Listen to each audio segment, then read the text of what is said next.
Hello students, welcome to lecture 4 of nationalism in India. हम लोगों ने इसके पहले वाले लेक्चर्स तक सिविल डिसोबीडियंस मूवमेंट और उसके इम्पैक्ट्स ऑन ग्राउंड जो थे उसको कंप्लीट किया था। हम लोगों ने ये देखा कि किस तरीके से the participation of the agricultural belt, the industrial belt and women in the civil disobedience movement जितना एक्सपेक्ट किया गया था उतना नहीं हो पाया और ऑन ग्राउंड इम्पैक्ट उतने स्ट्रिक्ट आपको देखने को नहीं मिलते हैं। Now moving on to the third subheading of the civil disobedience movement, ये हमारे पास में है the limits of the civil disobedience movement। limits से मतलब है ऐसी कौन सी चीज़ें थी जिसकी वजह से यह आंदोलन सीमित रह गया, जितना एक्सपैंड हो सकता था वो नहीं हो पाया। हमारे पास में दो सेगमेंट्स हैं जो इसमें डिस्क्राइब किए गए हैं। वन आर द दलित्स और untouchables and the second are the Muslims.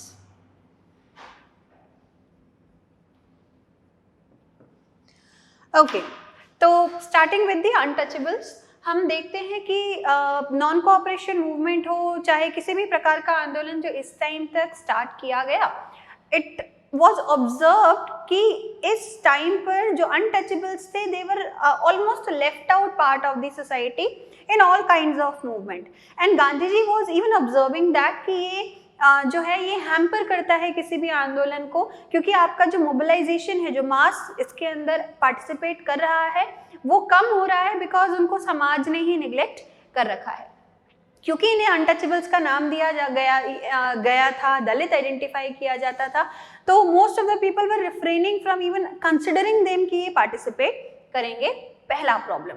दूसरी problem, the party, the leaders who were expected to induce this feeling कि नहीं देयर इज इक्वालिटी, वो भी नहीं हो रहा था। द इंडियन नेशनल कांग्रेस जो इस टाइम पर मौजूद थी, it was a strictly Hindu oriented organisation and they were sort of afraid कि सनातनीज जैसे जो हैं बड़े हिंदू ग्रुप्स, इनको नाराज करने का रिस्क ये नहीं उठा सकते थे। तो कहीं ना कहीं एक नेग्लिजेंस आपको देखने को मिलती है टुवर्ड्स दी दलित्स ग्रुप, और इसका नतीजा ये निकला कि गांधी जी ने कोशिश करना शुरू किया कि it's a big section of the society और अगर ये पार्टिसिपेट नहीं करेगा तो आंदोलन की सफलता के चांसेस वैसे ही स्लिम हो जाते हैं। तो हम एनकरेज करें लोगों को that they should practice equality. अब इसके लिए क्या क्या किया गया, पहले तो वो लिख लें कि पार्टिसिपेशन क्यों नहीं था।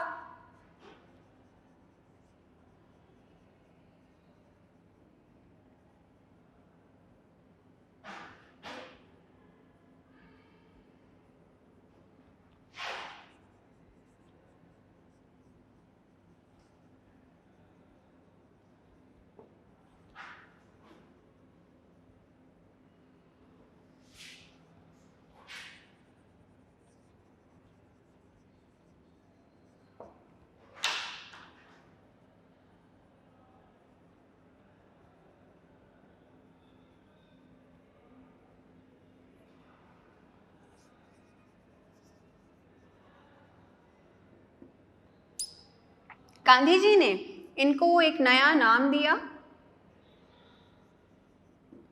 Harijans, that's children of God. Gandhi ji क्योंकि इक्वालिटी में विश्वास करते थे तो उन्होंने पूरी तरीके से इस चीज़ को एनकरेज करना शुरू किया कि हम जिस भी ग्रुप के साथ में हैं हमें सबको बराबरी का दर्जा देना चाहिए। और उन्होंने बाकायदा जो वर्क था उसको शेयर करना शुरू किया, बस्तियों में जाना, रहना, काम को शेयर करना शुरू किया, खाना शेयर करना शुरू किया, एक्सपेक्टिंग एंड होपिंग कि अगर मैं करूँगा तो मेरी देखा देखी बाकी जो नेता हैं वो लोग भी मुझे फॉलो करेंगे। बट अपेरेंटली कास्ट एक ऐसी चीज़ है जो इंडिया के अंदर हमेशा से एक डॉगमा रहा है, आज भी हम इसको विटनेस करते हैं। और the people were agreeing to participate and show their support to Gandhi ji, but not ready to allow the untouchables to be a part of their life or even change anything in their own way of conduct. यहाँ पर कहीं ना कहीं जो दलित groups थे वो इस चीज़ को रियलाइज कर रहे थे, उन्होंने एक्सेप्ट किया था कि ये नहीं होने वाला। And on the other hand अब उनके पास में खुद एक स्ट्रॉन्ग लीडरशिप आ गई थी और ये लीडरशिप उनको पॉलिटिकल रिजर्वेशन का एक बेटर ऑप्शन प्रेजेंट कर रही थी। वो इंटरेस्टेड नहीं थे आंदोलन के अंदर पार्टिसिपेट करने से, क्योंकि उनको पता था कि हमें इक्वल तो कंसिडर किया जाएगा नहीं, तो पार्टिसिपेशन का कोई फायदा नहीं है। ऑन द अदर हैंड अगर हम पॉलिटिकल पोस्ट के लिए फाइट करते हैं तो वहां पर फायदे मिलना हमारे लिए रिलेटिवली आसान है। Hence they were looking for a reserved seat in the provincial elections, provincial and council elections, और उन्होंने इस डायरेक्शन की तरफ काम करना शुरू किया। वी सी कि 1830 के अंदर डिप्रेस्ड क्लास एसोसिएशन बनाई जाती है by mister B R Ambedkar.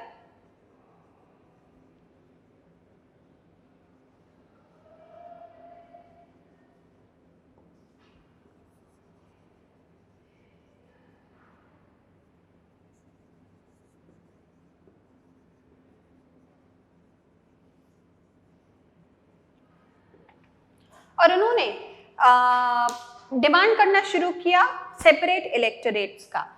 Gandhi ji इस चीज के लिए अग्री नहीं कर रहे थे। गांधी जी का अपना पॉइंट ऑफ व्यू था। उन्होंने ये कहा कि अगर आपको रिजर्व सीट्स मिल जाएंगी तो जो हमारा पूरा एफर्ट है to merge you and allow you to be a part of the mainstream society वो नहीं हो पाएगा। Giving you a separate seat और रिजर्व सीट आपको समाज से काट के और अलग कर देगा। बट अंबेडकर के अपने लॉजिक्स थे यहाँ पर। अंबेडकर जी ने कहा कि अगर हमें रिजर्व सीट नहीं मिलेगी तो आम समाज तो हमें वैसे भी कुछ भी नहीं देने वाला, तो रिजर्वेशन इज एसेंशियल। अगर रिजर्वेशन मिलेगा तो हमें पॉलिटिकल रिप्रेजेंटेशन मिलेगा, और अगर पॉलिटिकल रिप्रेजेंटेशन मिलेगा तो हमारे आगे बढ़ने के चांसेस अच्छे होते हैं। गांधी जी ने इस चीज को डिनाई किया कि नहीं, ऐसा नहीं हो सकता, और उन्होंने एक फास्ट अंटिल डेथ करना शुरू कर दिया कि अगर ऐसा होगा तो I will just give my life away. बहुत समझाया गया, मनाया गया, एंड 1832 में दोनों की बातचीत पूरी होकर पूना पैक्ट साइन होता है, जिसमें separate electorate that's reserved seats in the provincial and council elections allow किया गया। Hence, this section of the society, which was apparently a very big section, इसने पार्टिसिपेट किया ही नहीं CDM के अंदर। नतीजा ये कि अगर इतना बड़ा सेक्शन पार्टिसिपेट नहीं कर रहा है तो आंदोलन को सफलता मिलने के चांसेस कम हो जाते हैं। दूसरा हमारे पास में जो बड़ा ग्रुप आ रहा है वो मुस्लिम्स का। एक सबसे पहला जो गुस्सा मुस्लिम ग्रुप्स के अंदर हमें विटनेस करने को मिलता है वो था द फेलियर ऑफ खिलाफत मूवमेंट।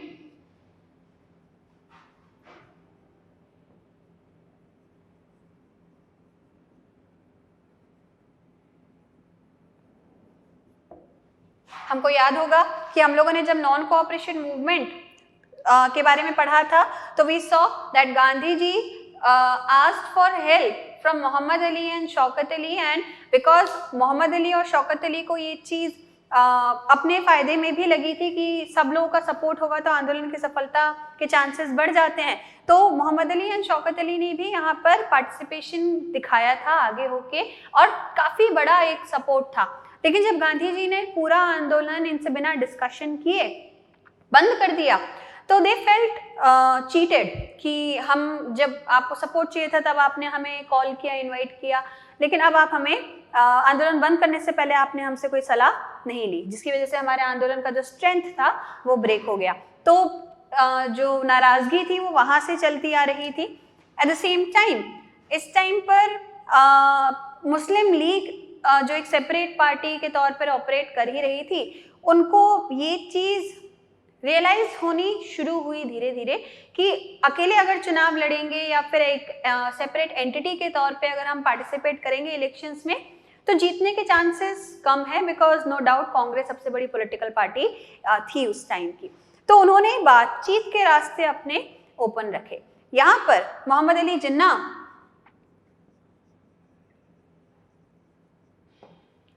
ने अपनी डिमांड्स जो थी वो थोड़ी सी फ्लेक्सिबल करनी शुरू की।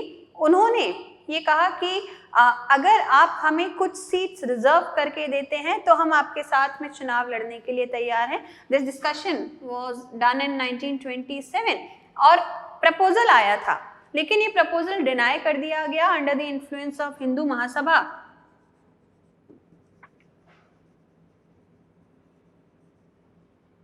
And M.R.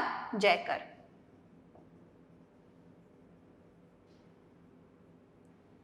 इनका मानना था कि नहीं, हमें आवश्यकता नहीं है और मुस्लिम लीग के साथ में मिलकर हम चुनाव नहीं लड़ेंगे। नतीजा ये कि एक जो कोलैबोरेशन अच्छा हो सकता था, जिसकी वजह से पार्टिसिपेशन इन द मूवमेंट बढ़ जाता, लेकिन वो होने नहीं दिया गया।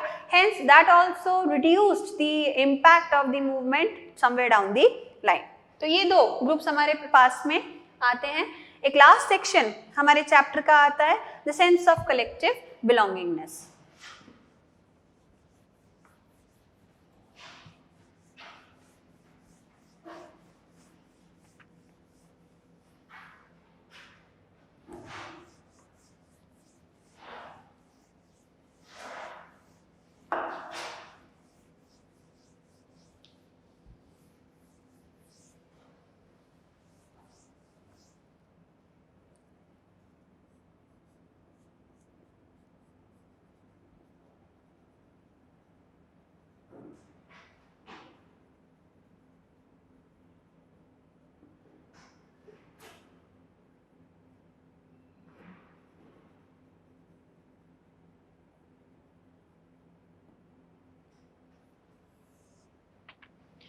The sense of collective belongingness, हमारे अंदर भारतीयता का जागना। भारतीयता रातों रात नहीं हमारे अंदर आई, हमने स्ट्रगल किया और बहुत सारे रीजंस रहे कि हम सब यूनाइट हुए एंड इवेंचुअली हमने खुद को एक यूनाइटेड टीम के तौर पे देखना शुरू किया and we fought for our collective freedom. क्या क्या फैक्टर्स थे जिन्होंने हमारे इस कलेक्टिव फ्रीडम के लिए हमें जोड़ा और हमारे लिए एक टूल का काम किया कि हम आपस में एक दूसरे पर विश्वास करके आगे बढ़ें। मल्टीपल टूल्स हमको यहाँ पे देखने मिलते हैं। अगर स्टार्ट करें तो फॉर स्टार्टर सबसे पहली चीज हमारा एक यूनिफॉर्म स्ट्रगल।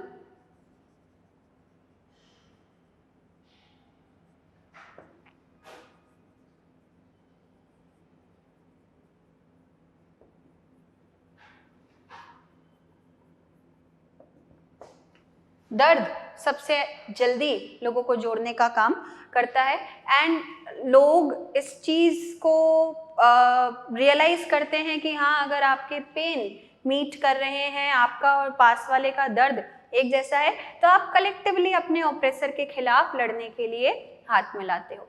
तो भारतीयों को जोड़ने के लिए जो हमारे ऊपर एक यूनिफॉर्म तरीके से ऑपरेशन हो रहा था, उसने बहुत इंपॉर्टेंट रोल प्ले किया। हमारा ये रियलाइज करना कि हम ऑप्रेस्ड हैं और we are fighting the same enemy, इस चीज ने हमें बांधा और हमारे अंदर एक sense of collective belongingness create करने में इसने हेल्प किया। सेकेंड टूल के तौर पे हम लेते हैं विजुअलाइजेशन ऑफ द नेशन।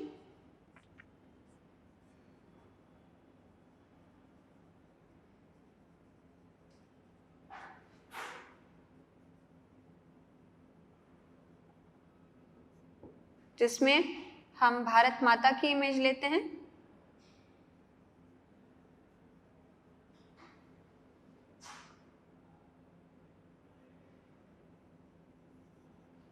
जो अवनींद्र नाथ टैगोर ने पेंट की थी।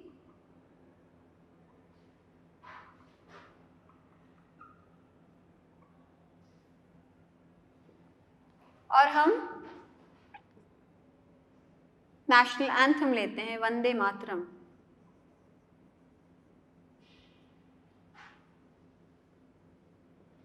जो बंकिम चंद्र चट्टोपाध्याय ने लिखा था, नेशनल सॉन्ग, सॉरी।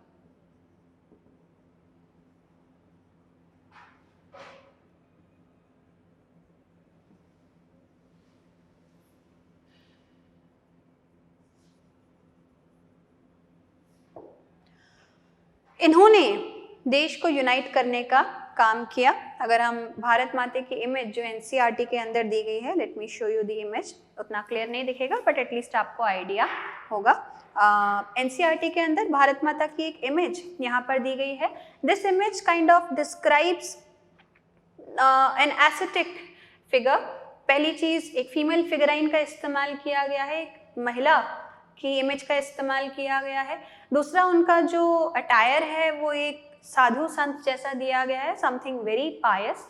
एंड ये इमेज एक सिंगुलर फॉर्म के अंदर नहीं अटकी, बहुत सारे लोगों ने अपने अपने हिसाब से भारत माता को पोर्ट्रे किया, और ये जो multiple portrayal of your Motherland है, ये लोगों को बांधने का काम कर रहा था। दूसरी तरफ अगर हम वंदे मातरम जैसे गीतों की बात करें, तो इन्होंने भी लोगों को काफ़ी हद तक अपने नेशनलिज्म को रियलाइज करने के लिए रोल प्ले किया। आज भी अगर आप कहीं पर भी नेशनल एंथम प्ले होते हुए सुने, तो जो सेंस ऑफ पेट्रियटिज्म हमारे अंदर आता है, वही सेंस उस टाइम पर ये गाने सुनकर लोगों के अंदर आ रहा था। इसको आगे चल के आनंद मठ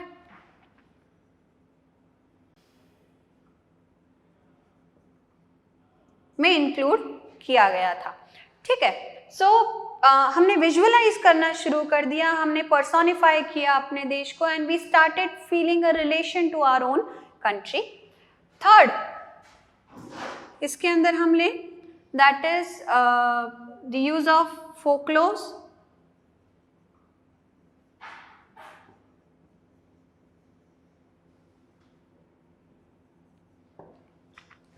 फोकलोर्स लोक की गीत, लोक कथाएं, ऐसे स्टोरीज जो हमारे ग्रैंड पेरेंट्स हमको सुनाते हैं, जो बस्तियों के अंदर गाना गाने वाले गा गा के सुनाते थे, इन्होंने एक बहुत इम्पॉर्टेंट रोल प्ले किया। लोकगीत कहानियों से बनते हैं, समाज के अंदर मौजूद जो लोग थे, चाहे वो आप हाइपोथेटिकल फिगरेंस की बात करें या रियल लाइफ लोगों की बात करें, कहीं ना कहीं हमारे लोक कथाएं जो हैं वो हमारे हीरोज़ को प्रेज करती है, उनको सिंग करती है, और ये हीरोज़ हमें याद दिलाते हैं that we come from such brave country. इन्होंने लोगों को बांधने का काम किया, जगह जगह के ऊपर लोग जो थे वो लोग गीतों को गाते थे और लोगों को बांधने का काम करते थे, उनको जगाने का काम करते थे कि that we are a part of one nation and we need to unitedly fight for our own country. तो ये एक इम्पॉर्टेंट पार्ट रहा। Then fourth, use of icons.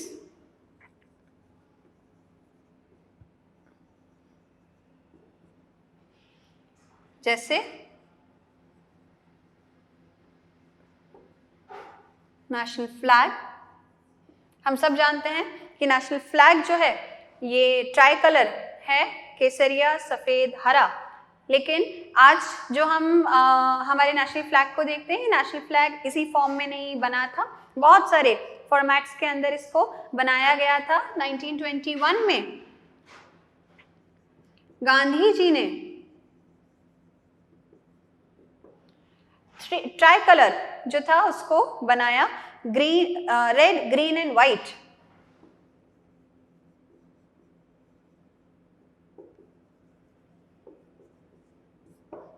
With a चरखा इन बिटवीन, जो एक सेल्फ हेल्प को describe कर रहा था। फिर धीरे धीरे बहुत सारे ट्रांसफॉर्मेशन से ये गुजरा, और आज के समय पर केसरिया जो ब्रेवरी दिखाता है, व्हाइट जो पीस दिखाता है, ग्रीन जो प्रोस्पेरिटी को सिंबलाइज करता है, और जो अशोक चक्र है बीच में, ये एक never ending running cycle of time को डिस्क्राइब कर रहा है। तो हमने आइकन्स का इस्तेमाल करना शुरू किया, and lastly we reinterpreted the history.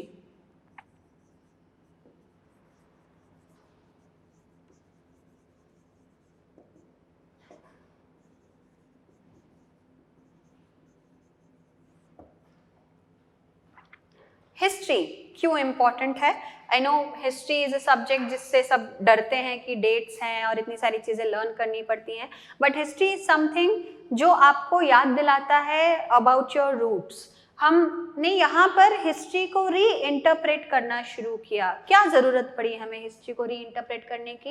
Actually इस टाइम तक जो स्कूलिंग था, जो एजुकेशन थी, वो अंग्रेज़ों के कंट्रोल में चल रही थी, और उन्होंने कई चीज़ों को सिर्फ अपने हिसाब से इंटरप्रेट करके बुक्स के अंदर लिखा हुआ था। हमें इस चीज़ को रियलाइज़ करना था कि नहीं, जो वर्जन ब्रिटिश हमें पढ़ा रहे हैं वो नहीं सही है, हमें इसको री इंटरप्रेट करना पड़ेगा। हमें अपने बच्चों को ये बताना पड़ेगा कि नहीं, we come from such a great country, हमने इतने सारे अचीवमेंट्स किए थे, because according to the British हम एक बिल्कुल इलिटरेट, अनकल्चर्ड, अनसिविलाइज्ड सोसाइटी का हिस्सा थे, जो सच नहीं था डेफिनेटली। तो हमने हिस्ट्री को री इंटरप्रेट करना शुरू किया, लोगों को याद दिलाना शुरू किया कि हमारे पास इतने ब्रेव हीरोज रहे हैं, हमने इतने अचीवमेंट्स पास्ट के अंदर किए हैं, और अगर आप ये लोगों को बताते हो तो लोग इस चीज को गर्व के तौर पे लेते हैं, एज अ प्राइड लिया जाता है कि हाँ we are something and we are worth fighting the Britishers. So इस चीज ने एक बहुत इंपॉर्टेंट रोल प्ले किया।